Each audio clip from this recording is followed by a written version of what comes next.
Aujourd'hui, un nouveau tuto pour le jeu de rôle Fallout.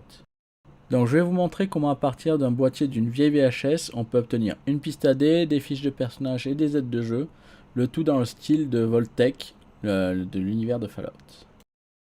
Donc pour réaliser cet accessoire, il nous faut une boîte de cassette VHS, les impressions du fichier dont le lien est dans le commentaire épinglé, des ciseaux pour couper les feuilles, de la colle pour coller les feuilles au fond du boîtier.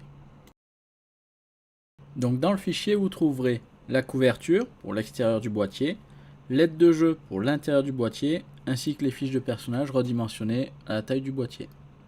Alors la première chose à faire, c'est de préparer le boîtier. Moi dans mon boîtier, il y avait des petits picots qui m'empêchaient de coller une feuille à plat au fond, du coup je les ai découpés à l'aide d'un cutter. Attention à vos doigts. Une fois que vous avez imprimé les feuilles, vous devez les découper au format de la boîte. Le fichier est fait en fonction de ma boîte, il peut y avoir quelques millimètres d'écart avec votre boîte, il faudra ajuster en fonction de votre imprimante et de vos boîtes. Sur les fichiers, j'ai également mis des repères aux endroits où il faudra plier la feuille. Normalement, l'image de la VHS est faite pour que, en recto verso, ça corresponde avec la fiche de personnage. Si ce n'est pas le cas, vous les imprimez sur des fiches séparées, vous les collez et ensuite vous découpez tout autour.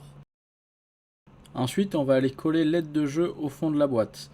Alors, ne collez pas la feuille sur l'entièreté de la boîte, mais juste sur la bande du milieu, comme signalé sur l'image. Sur l'aide de jeu, vous retrouverez le tableau des correspondances entre les dés classiques et les dés spéciaux de Fallout, les dés de combat, pour les dommages et les dégâts. J'ai également rajouté un petit Fallout Guide avec les chiffres pour les localisations standards. Voilà, vous avez donc une boîte dans laquelle vous pouvez mettre les fiches de personnages, les dés, également les capsules, que ce soit les jetons ou les capsules en métal officielles du jeu.